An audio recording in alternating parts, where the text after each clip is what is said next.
That's a good question.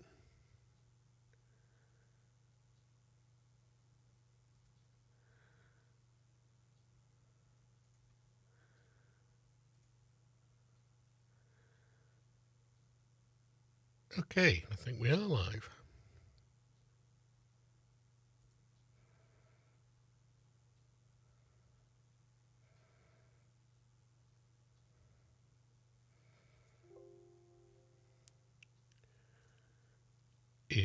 Okay, who knows?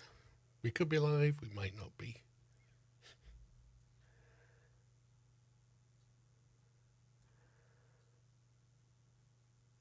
Let me just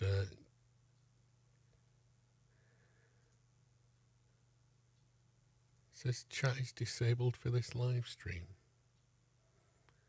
I have no idea how to enable chat.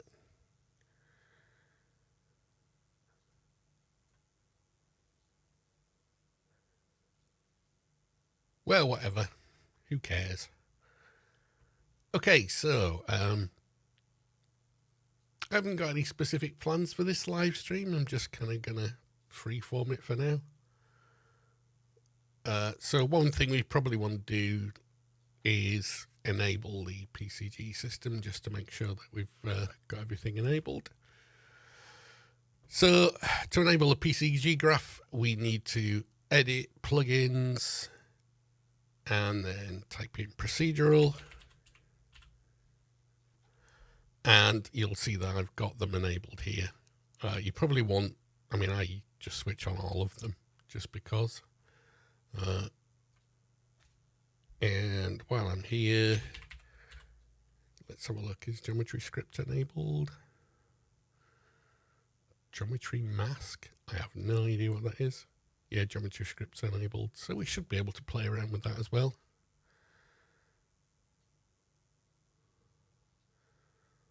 Oh, okay. So you might want to, where is it? Geometry script. You might want to be able to enable that one while you're doing procedural generation. So one of the things that you get, where is it? This one, geometry script interop.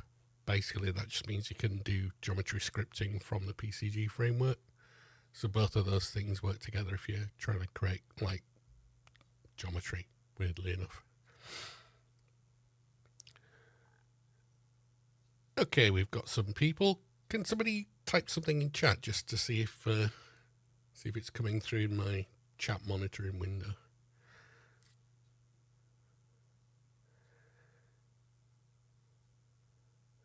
Of course, it could be a bot. Are you guys bots? Probably are bots, aren't you? We'll keep going. So you edit plugins, make sure you've got the plugin enabled for PCG Graph. And I'm going to create a new folder here. And we're going to call this PCG. Because why not? And you'll see that I've already done a bunch of Houdini-based PCG and a couple of Unreal Engine things in this project. So we're just going to keep spamming little things out and see where we get to, really. One thing I wanted to point out is that if you've got a machine that's not as powerful, which is what I'm currently streaming on now, you can come over here and disable real time, or press Control and R, and it'll switch real time off. So I've done that just to save a bit of frame rate. But the thing is that if you forget that you've switched it off, you've got to remember that it won't update a lot of your visuals while you've got it switched off. So just be aware of that. I'll probably forget sometime during the stream, as I usually do. Okay, so simplest PCG graph. Let's go. Right click. You'll see that once you've enabled the PCG graph plugin, you get the PCG graph to be able to create them. So PCG graph. We'll call it PCG _ simple. The simplest PCG graph that you can do. Interestingly enough, every time I do this kind of thing, I always learn something new when I'm doing it. It's weird how like you watch a bunch of tutorials and you kind of spot a thing that you didn't, either you forgot or you didn't know in the first place. And I actually saw one of these the other day, which was, if you just drag your PCG graph, it'll actually create the collision volume for you. And I completely and utterly forgot about that, because I usually used to add a PCG graph from here, volumes, PCG graph, PCG volume, and that would do the same thing. But then I started using an actor blueprint for it, and I actually prefer the actor blueprint version of things, but I just wanted to make sure that everybody knew that you can just drag a PCG graph into the world and it'll basically run within that volume. So, easiest thing in the world, double click on that, you've got your graph, and we've done this a few times already, but it can't hurt to reiterate. So make sure you docked your windows. So usually what you'll do is you'll have something that you want to run your PCG graph on. And in this particular case, I just want to spawn something on the landscape here. So I've got one of the default Unreal Engine levels going.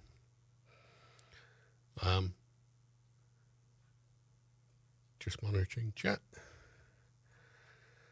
Okay, so I've got one of the default Unreal Engine levels going, and all I really want to do is spawn something on it. So what we can do, make sure you keep saving, is the first node we'll probably want is get landscape data. That other types of data we'll have a look at later on, but the landscape data is the one that returns the landscape, weirdly enough. Now there's an interesting question. I hadn't thought of that, but I've got multiple landscapes in this level. What happens if you do a get landscape data and you've got more than one landscape? Not entirely sure, to be honest, but we'll try it. And then you have so obviously there's a bunch of nodes here. You can actually look at the node grid, the node panel on the left-hand side here, and these are all the nodes that you can use. So you want to kind of start having a look at, what each node actually does. But just to get us started, let's do a surface sampler.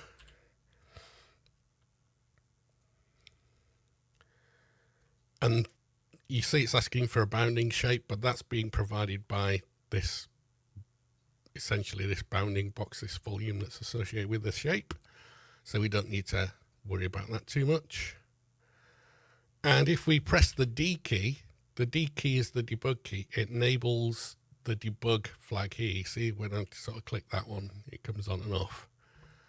And what you'll see is that that debug key enables a bunch of debug boxes. Now, one of the things that everybody gets wrong the first time around when you're using this PCG graph system is that you think these things are for the PCG graph.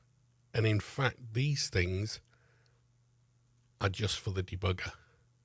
It's actually a really bad idea on Epic's part to do that, because everybody thinks that. So what you're essentially doing here, when I press the D key on that surface sampler, it's displaying the density values for all the points that have been sampled. So you can see that the points are kind of randomly sampled inside this volume. And so the surface sampler is the way that you spawn random points on a surface, hence the term surface sampler. So that D key is a really useful debug tool. There's also, I think it's Control D for selecting it, basically disabling every other node and enabling the debug on the one that you've got selected. So there are hotkeys for all of these things to learn. So if you press the D key, you've got this debug view. But one other thing that you want to be able to look at is this idea of, if we press the A key, you see that there's a yellow dot as well. And that yellow dot means display the data that's currently being stored in this sort of stream of execution for the current node. So A toggles that on and off, and it shows you the debug kind of values that are stored for each surface point. So essentially you've got a bunch of data containers. As you're going through this graph, you've got a bunch of data containers, and you can see what they contain, right? So in this particular case, you see they've all got the scale of 1 and some kind of min and max bounds values and a color value. And the thing that's kind of interesting here is this one called density. So what actually is happening is that these values, these debug boxes, are being assigned a density value. And that density value is the thing that's actually being displayed as grayscale, right? It's just a floating point number, essentially.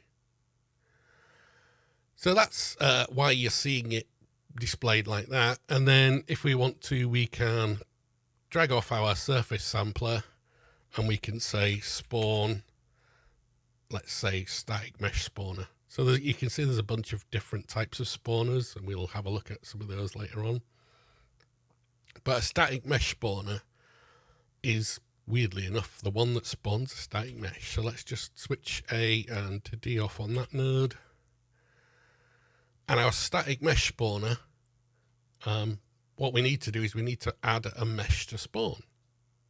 And in this particular case, we add it to the mesh entries array. So the mesh entries array is the sort of array of things that you could possibly spawn. And it picks one of those based on, whatever algorithm it's choosing for it. So in this particular case, what we want to do is we want to expand those out and choose a static mesh. Now, before we do that, let's come into the settings on our on our content browser and show plugin content. And the reason I'm doing that is because the PCG graph system itself has got some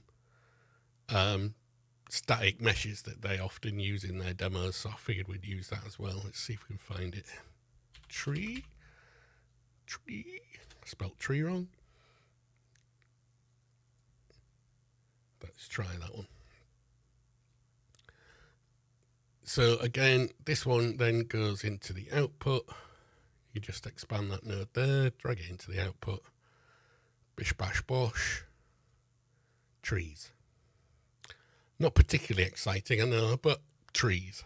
This is, like the sort of typical thing that everybody starts off with. And we can add more entries into this thing. So we just do the same deal again. Tree, O2, and then let's add another one. Tree, O3 is what we want. And what it's going to do is it's going to do a sort of random sampling from those things and just spawn them inside. So you get a variety of trees. Kind of dull, but, I suppose it works. So if we want to increase the sort of size of this, we probably want to make that a little bit bigger. You see that the runtime makes it not enabled by default. So let's just do 400 that way as well. So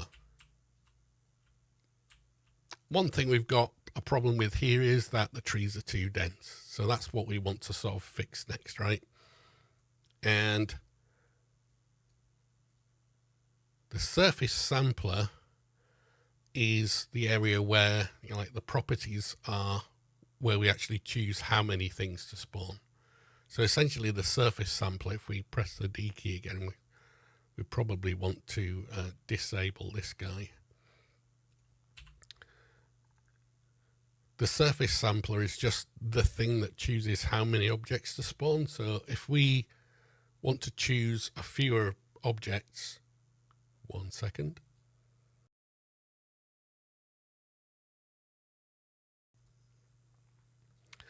So if we want a fewer objects, and this is one of the things I don't like about the current PCG graph system, is that it doesn't give you the option to actually say how many I don't think it does anyway. It doesn't give you an option to cap how many points you're spawning, which is a bit weird to me. So let's say 0.01. And if we look at that now, obviously we've changed the density value. Actually, let's just grab this. And so, you can kind of mess with these values, right? And change how dense a set of spawns are. And that's a useful thing to be able to do. But, actually, it's a little bit hit and miss. One thing we probably want to do is we want to be able to filter out which points get spawned. And we've already applied this kind of noisy density value to it. So remember, if we click the A key on our surface sampler, we've got a density value. So what we could do is we could filter out by density. And that's the thing that you'll find in, like all of the early tutorials for this PCG graph system. So if we apply a density, not distance, density filter, we can just click there. I alt clicked that other node, by the way, just so. If we then just enable the debug on that density filter and stick this guy on there. What you do with the density filter is that you see that there's this lower bound and upper bound. And essentially what that means is that you can kind of choose where those objects are kind of essentially clipped off, right? The thresholds of within which the actual spawning is allowed. So essentially you can control how many things spawn by like controlling the band of that density value that's allowed to proceed. And so that's one way of doing things. We can do a density filter and then, spawn our trees that way. There are a bunch of other types of filter that we want to be able to build in there, right? So one thing that's kind of interesting once you start playing with this system is that we got this surface sampler and it's relatively dense. Maybe what we want to do is we want to apply a density noise value. So density noise, it allows us to essentially generate, let's just take the debug off there. It allows us to generate a spatial noise value into that density variable. So what we would typically do is we would filter after an attribute noise. So an attribute noise might be the thing that like introduces some pattern to our density. So in this particular case, where you can see that if we change the seed, let me just drag this over here again. If we change the seed value, you see how the noise is changing? And so you can apply, a bunch of different types of noise to your density values and then do some filtering on top of it. So again, you've got like a bunch of operations you could apply here. So let's say noise, let's go down there.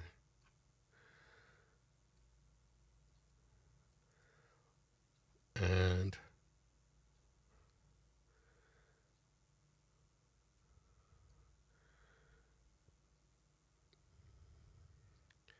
clamp the result maybe.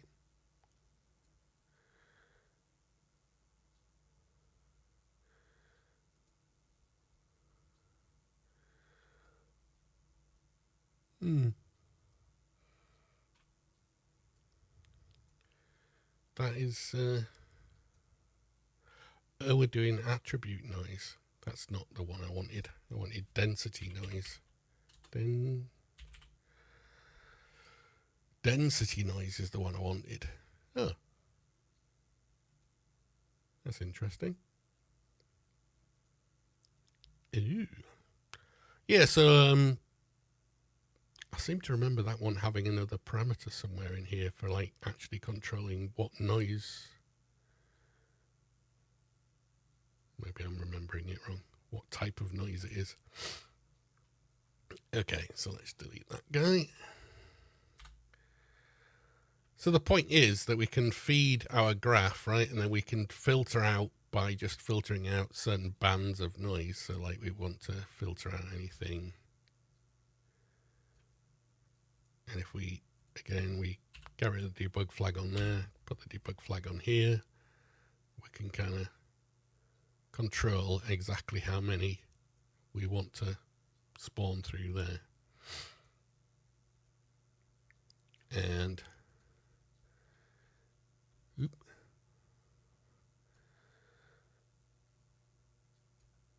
so let's re-enable that guy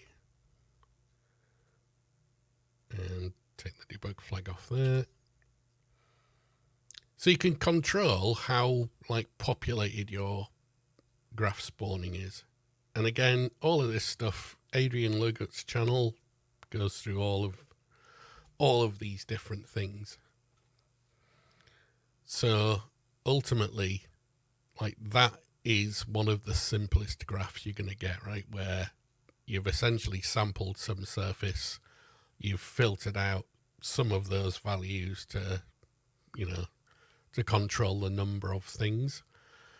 And what you probably want to avoid is having really big volumes of lots of trees and stuff. I'm not going to do it because my machine's not that powerful, but you can also, trying to remember which thing it's on. You can check the unbounded flag on the surface sampler and it will literally sample like your whole world, right? You can imagine trees all over this terrain, but it's not a good idea. So I'm just trying to remember which node it is that does the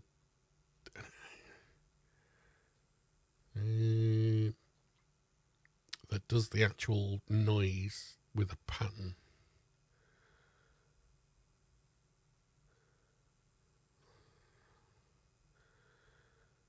You'll see that there's a lot of attribute operations, and that's like an important thing to understand.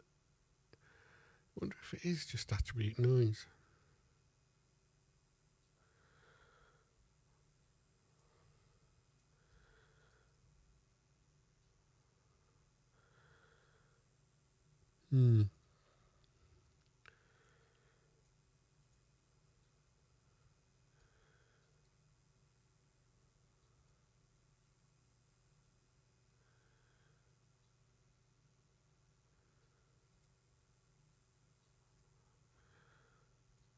Yeah, okay.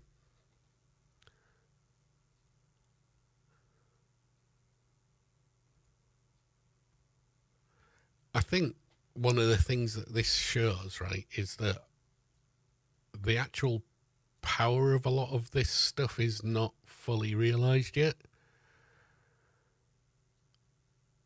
Just to sort of explain a little bit, right? If we have a look at the data for that particular node, you'll see that the density value is the value that we're kind of partitioning our spawn or not spawn choice on. Now, what you want to be able to do is feed some particular types of data value into these various variables, right? The data associated with each point, essentially, and do some kind of different logic based on what's in the data. So an important aspect to this is to understand that all of these things, right, all of these columns in the data are essentially what we call attributes. And it's exactly the same concept that you get in Houdini as well, right? You'll find that Houdini's got the same kind of thing where you apply different values to your attributes and then you partition your spawning or your creation or your script by those attributes. So you can imagine things like, instead of using density, we could apply a new attribute and give it a particular value. And then we can say, based on that value, whether we spawn a thing or not. And that's like a useful thing to be able to do. So what we could say is that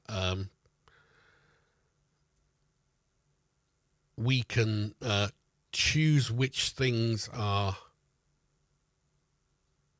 spawned, right? So this static mesh spawner, right, spawns 3 trees. But imagine if we wanted to spawn some things where those trees aren't, we could essentially spawn in the samples where the trees aren't spawned. So if we just apply the debug flag there, all of these values where the trees aren't spawned, we could theoretically say, okay, so any value that's not filtered out, essentially, we can take that value and we can spawn other things in there. So for instance, we could spawn a house where there's no trees. And so it's kind of like an inversion of that value, right? An inversion of that density value. And so what you do a lot of the time is figuring out essentially the chain of operations to calculate the different things that you want in your attributes. So you'll find that almost all of the nodes are to do with manipulating attributes in one way or another. And that's a key thing on all of these procedural generations, really, is that like the attribute concept is a thing that you definitely have to grasp. Okay, so I'm just going to have a quick nosy through here and see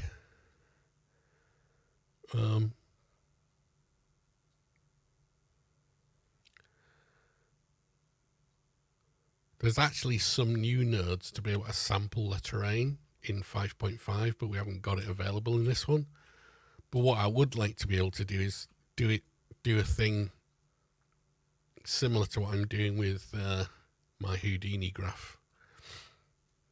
So here I've got a Houdini graph that's allowing me to paint on the terrain and then spawning things where the paint attribute is a particular value, in this case a value called mask. And what I would really want to do is be able to do exactly the same thing in my PCG graph, but it's not available in 5.4. They actually did add some data to the landscape sampler. That get landscape data will actually provide you with what materials are painted on the landscape in the next version. So it's a thing to think about, is that you could kind of start making it a little bit more editable in that sense. So yeah, let's just go back here and disable the debug flag and disable the attribute flag. So what we're going to do, we're going to make sure that this thing spawns another object. So the way to do that, we could probably do with another density filter. So actually, yeah, let's copy that one. So one thing that you probably don't realize is that we can create multiple static mesh spawners. And we could say, okay, let's take the output of that one and we're going to spawn. What are we going to spawn? Let's find our entries.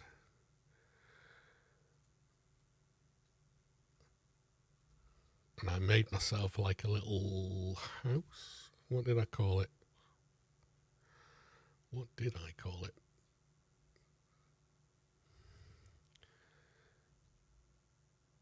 We could spawn our wall mesh, I suppose. In fact, let me just have a look on this guy over here. What did I call that?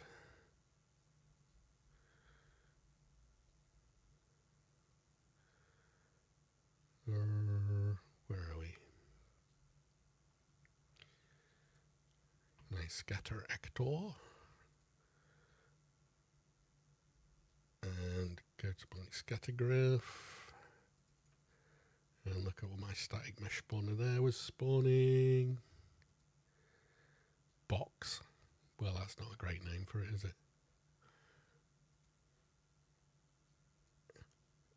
Okay, mesh entries. Open up those. And it's box underscore something or other. It's just a little mesh that I edited in Unreal Engine itself.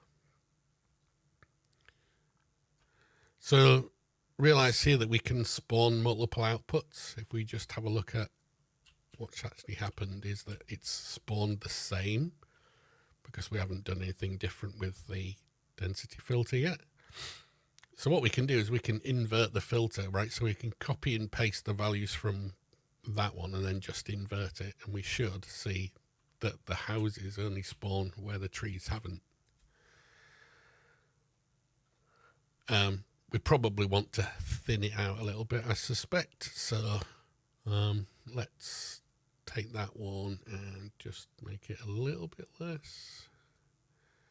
See how well that made it more. If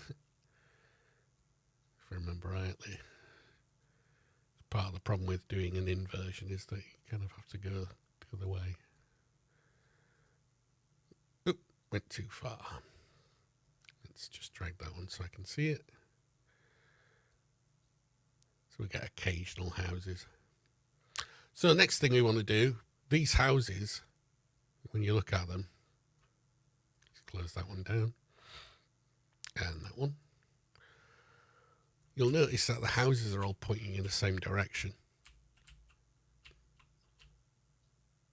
So we probably don't want that. To be fair, we probably don't want the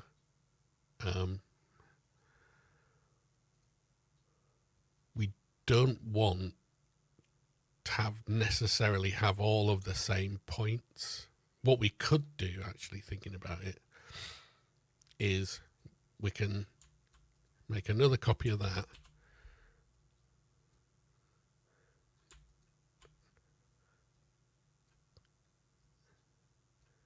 So essentially invert that one and then take our density value and not invert that one, so we can actually sort of choose which points we get. So now we're not going to get many points because we need to identify where are the bounds for that one. Maybe too many, few less, too few. There we go. That's probably a bit more like it. Actually, let's make it a little bit more, just so we can see them. So what we're going to do is we want to take our houses and we want to rotate them a little bit. So that's where you get this thing called a transform node. And just so we're going to take our houses and we're going to do a transform and transform points. So again, alt click that, connect our guy up. And the transform points node just allows you to add some random rotation, right? So essentially, rotation min, we could do like 0 to 360 in the Z, which should just give you a bit of random rotation. And obviously you can use the other axes as well if you want to, but in this particular case we just want to sort of rotate them a little bit around the Z axis, which is the up axis in Unreal Engine.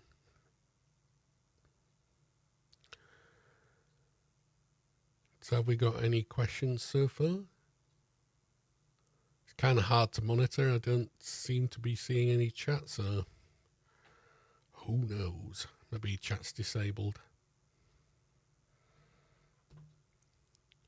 It's part of the problem with streaming on YouTube is that I don't know if it's even enabled.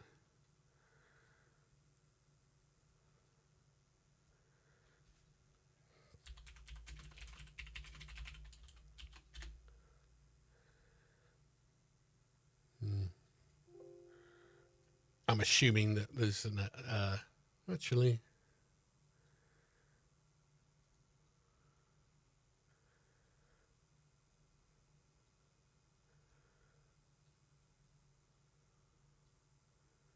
Okay, well, I mean, we'll just live with it. Normally when I'm on Twitch, I kind of see the chat and stuff, but I don't see it right now. So anyway, we've done some rotations, and obviously you can do things like scale, right? So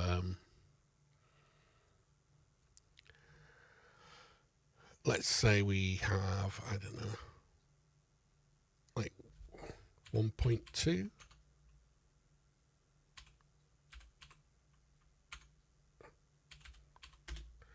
It gives it just that little bit more, you know, information. I mean, we might want to do the same kind of thing on our trees. In fact, we probably do want to do that on our trees as well, right? So let's add a copy of that. So Control C, Control V, grab that guy, I'll click that, drag that guy into there. Should probably clean up our graphs a little bit. So what I'm going to do is I'm going to just move this guy over here.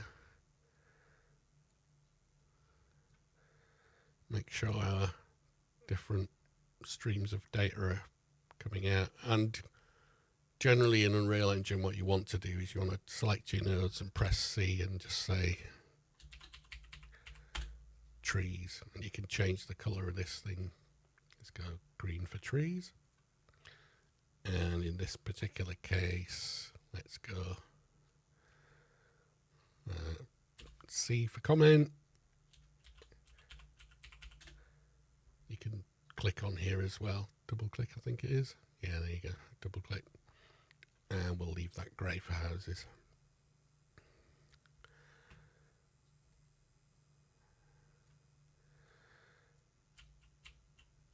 Okay, what else do we want to be able to do? Well, so we've created a PCG graph, right? And we've done some filtering.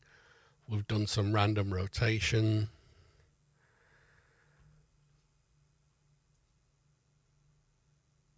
We're just going to do some, I think we'll probably make that a little bit more.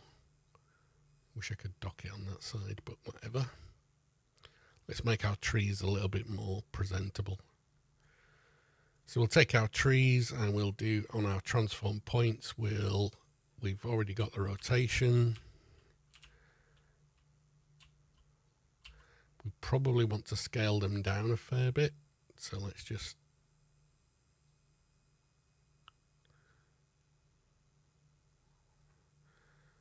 oops, 0.1. Why is that not? Okay, let's just do that. 0.1, 0.1. And we'll use this at 0.5. A little bit more like it. But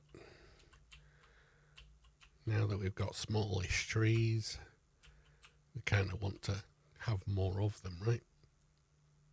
So again, we can come back to our density filter and just filter less.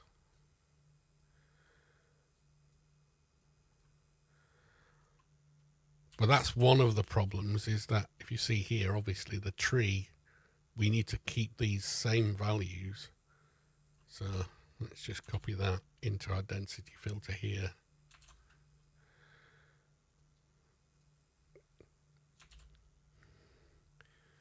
So that we get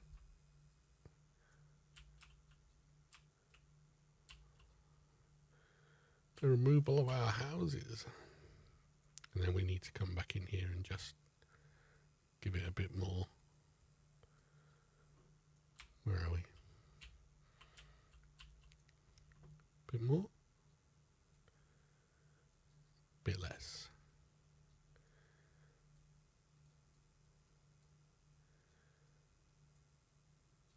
Fiddly.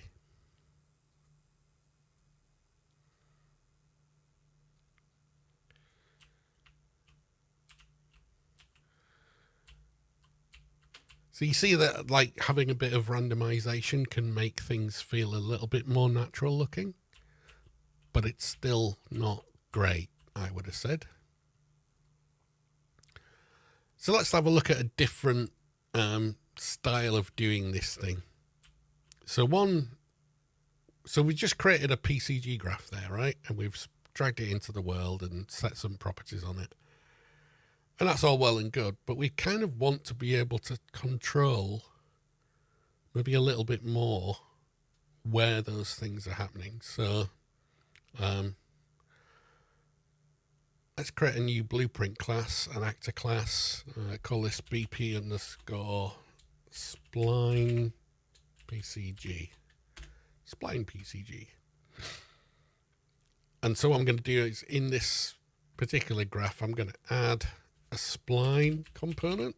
So type in spline. We've done this in class once or twice, but then we just add a PCG component. And what we want to do is we want to create a new graph here. So before we start editing it, I'm going to create a new PCG graph. So PCG graph. I'm going to call this PCG underscore spline test. So PCG on our PCG component, we now want to set that little sort of left arrow button says choose the current selection. If I've got it selected in the content browser, it'll add that to our graph. So one thing we want to do is we want to grab some of our nodes here. These are the standard Unreal Engine, what they call it, spline editor. Press Alt to add another spline point. Alt again to add another one. And we're going to set this to closed loop. You see the difference here is that like the closed loop actually says to the spline, like go back to the start point again. And we want that for this particular setup. So I'm going to drag one of these guys out into the world, and I'm just going to edit the spline a little bit so it's a bit bigger, because that's tiny. So we can just literally grab the points, move them out a bit.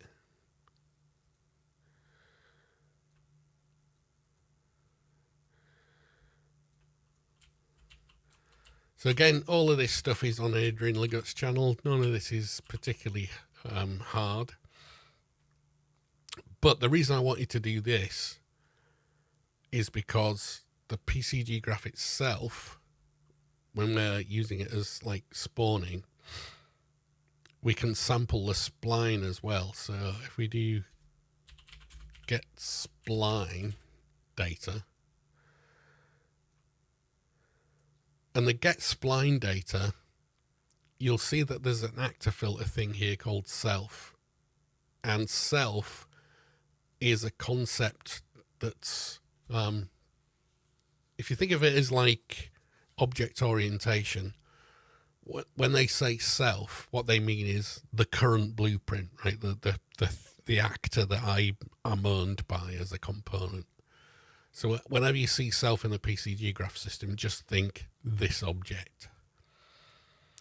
And so we can say, okay, so our PCG graph has got a spline on it. So when we do get spline data, it'll get that particular spline. And then we can sample points, spline sampler. There's the one. That's what we want. And we can do the same thing as we did before. We can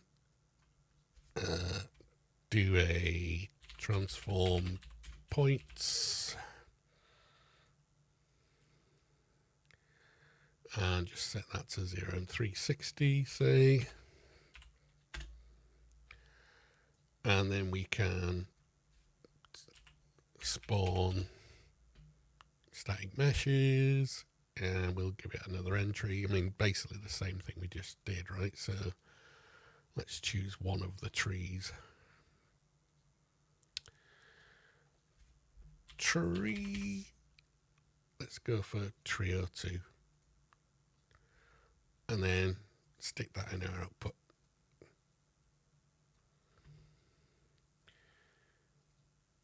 And so what we've done is we've spawned some objects along the spline, and we can take our spline points and edit them.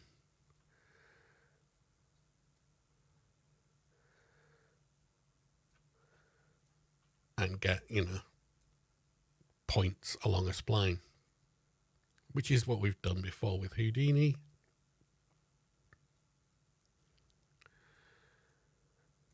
So if we want to change how many points there are,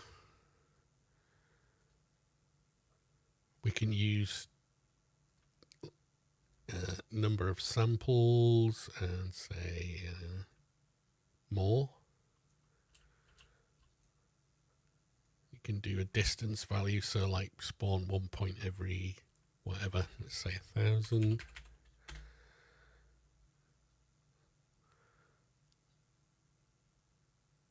So what we're doing now, if we just, let me just disable the actual spawning for a second.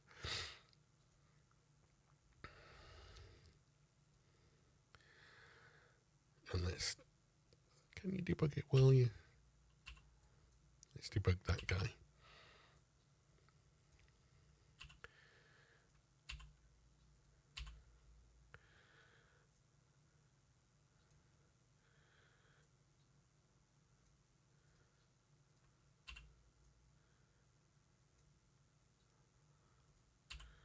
See, normally that's supposed to show. Wish it would snap properly.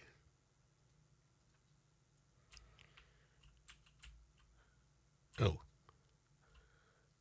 Yeah, okay. I probably want to select all my points. Let's just figure out where my spline is. Come to the spline. Select all the points. And set that to 0. Just so it's flat. And then select the whole spline and move it up a bit so it's kind of not intersecting. Actually, no, let's... that should be alright. Let's set that to 0 again.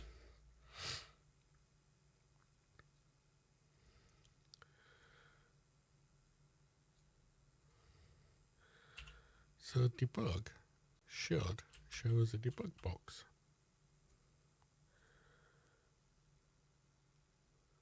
And kind of unusual it's not. It could be that it needs a bounding shape. Anyway, let's ignore that for now. What I wanted to show you was that on the spline sampler, there's a couple of different values that you might want to have a look at. Currently, if we just re-enable this guy, and we do get a debug value.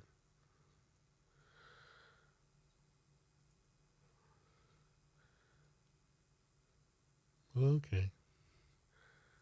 How exciting. We're spawning along the spline, right? With this value here. Oh, it's probably because I've got these enabled.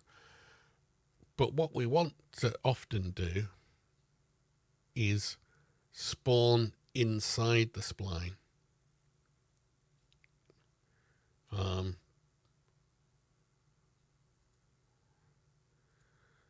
Where is it?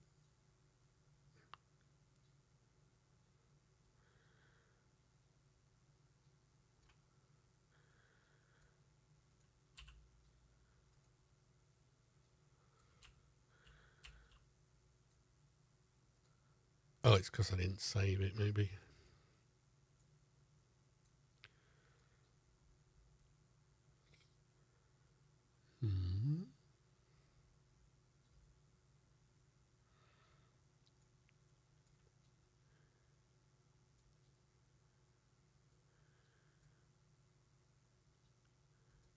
treat spline as polyline. Wow.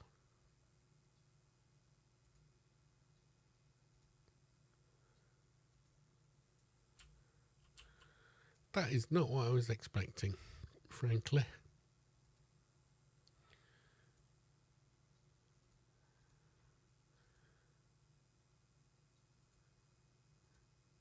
So normally you can set on the interior and then invert it.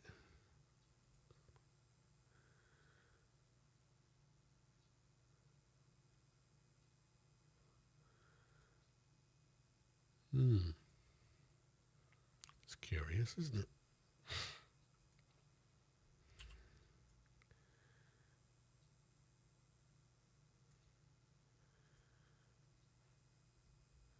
Let's just go through these values. So on horizontal, which spawns along the spline again. Does distance increment make any difference? Let's make that really low. Force regen. Ooh. Okay, that was probably a bad idea. Make that medium high. And then force regen. Okay, so it's still spawning along the spline, which is weird.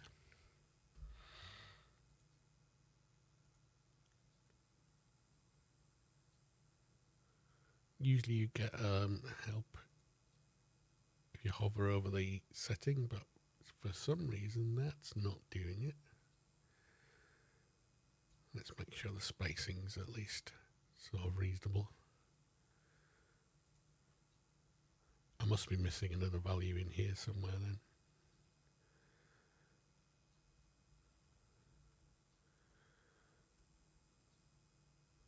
I don't want to go unbounded because it's... so we want uniform. Don't think that's what I want. It could be project onto surface.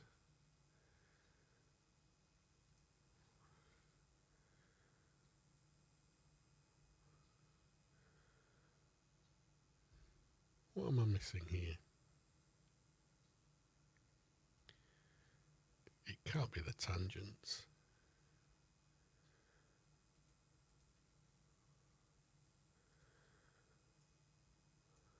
Well, let us see if we press the A key. Have we actually got any data? We do not. Which suggests that it could be the fact that it doesn't treat it as a bounding shape.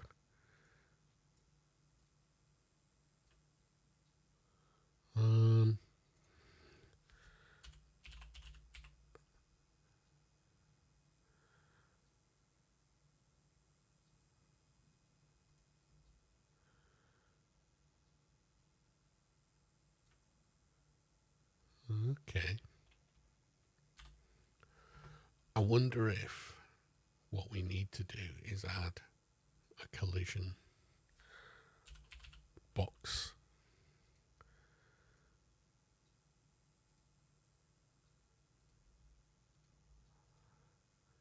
Yes. Typical. So what was missing here was that it didn't know. Okay, so it's able to spawn on the interior of a spline, but you'll see that there was no data in there because it didn't have a bounding region. So we could have fed in a bounding shape here, but by default a spline itself doesn't have any bounds. So if we look at the viewport, right, what we've essentially done is we've added the bounding box for that object. And in this particular case, I mean, it's weird because I don't think... Yeah, so it's using the intersection of the bounding box.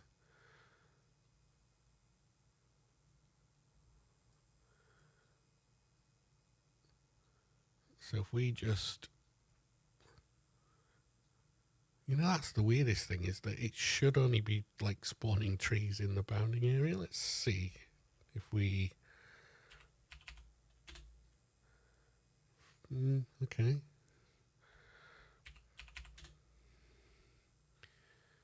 Let's say, I don't know, 800.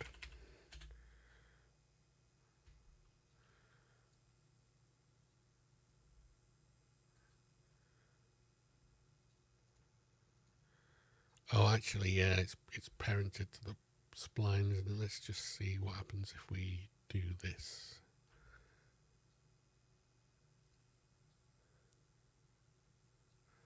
So our box itself needs to be,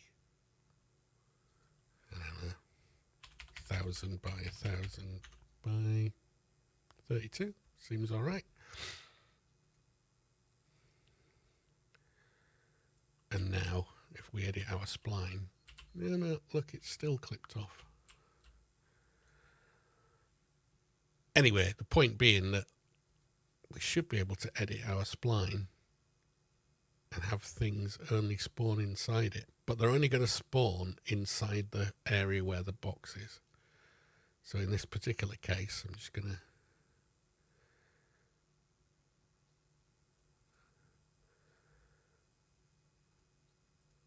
it's the most curious thing ever.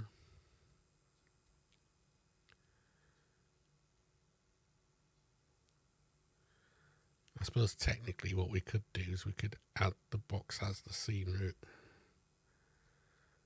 and then the spline's inside the box.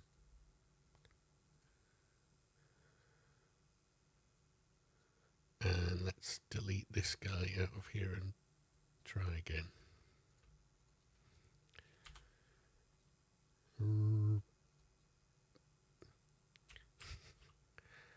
Okay.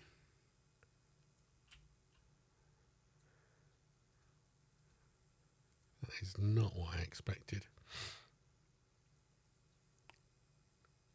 Where's my box? Needs to be...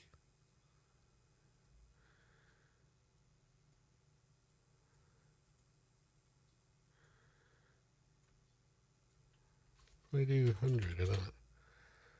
Oh, okay, that's not what I wanted.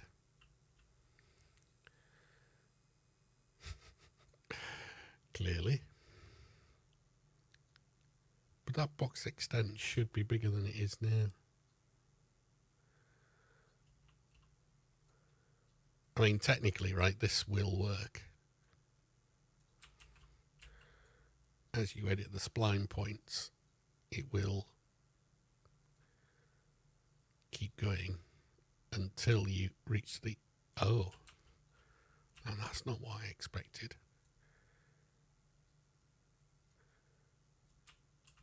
It's going past the edge of the box. Well, not to worry.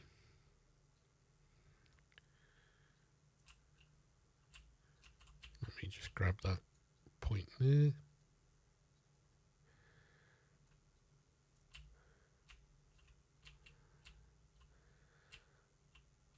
I'm not sure what's going on with the bounds region there.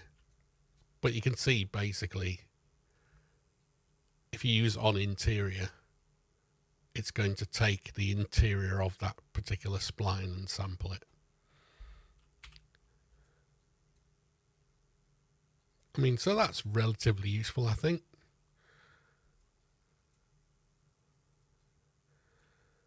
And you can do all the usual stuff, right? You can filter out. You can filter out your points. Let's just add a density filter.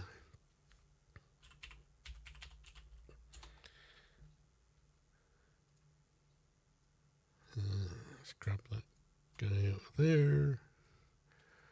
And let's have fewer points. Too few points. Let's just grab this guy and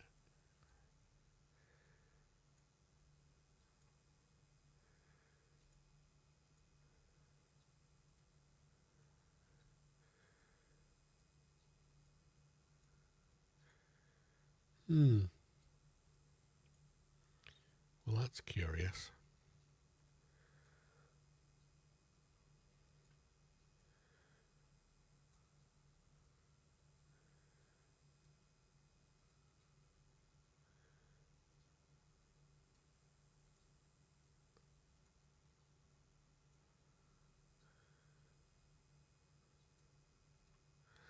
I wonder if all of the points have 0 density.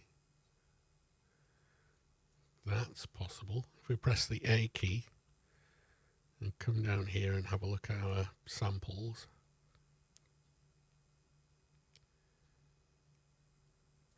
the density is always 1. Okay, interesting. So what we can do, because we want to be able to density filter some of our points, is we can come and introduce a density value that's not 0, right? So we can density noise. And again, grab that in there. And then if we actually look at the density value after we've done this, you'll see there's some value in there now. Then we can apply the density noise. Oop. Oh, don't do that. We can apply the density noise as a filter. I really don't want to load Visual Studio right now. Thank you very much.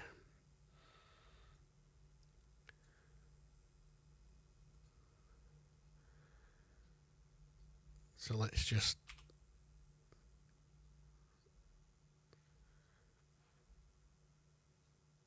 it's loading multiple copies of Visual Studio. That's nice of it, isn't it?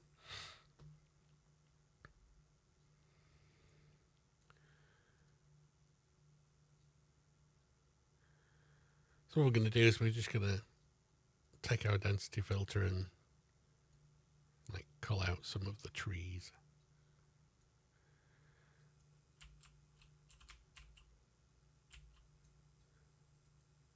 So that's something to be aware of with the current system. When it's sampling on a spline, it doesn't seem to apply the density value, which I guess is probably why when we do the debug, if we just disable this now,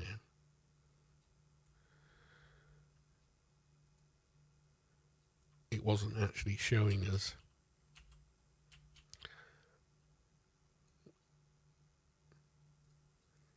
You see here that like we can increase or decrease the number of points by just tightening the density filter. So there's a few things that that are pretty obvious to me with this system, and one is that like it's not consistent in applying what you would expect would be the case, right? When you do a spline sampler, why is it sampling things without density values? That's like a thing that we probably, I'm going to complain to the guys at Epic about. The other one is that the actual points themselves, if you look here, the points are not the same size as the points where we are doing them here. So it's like the bounding box of the points is not correct either. But you get the idea, right? So we then transform the points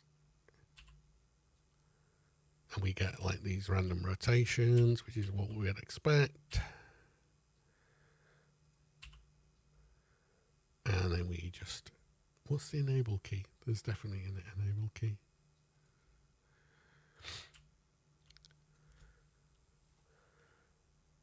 Okay, so I mean, I think we've kind of looked at the PCG graph system for long enough, but we need to come back and visit this thing again, right? I think there's more to be had here.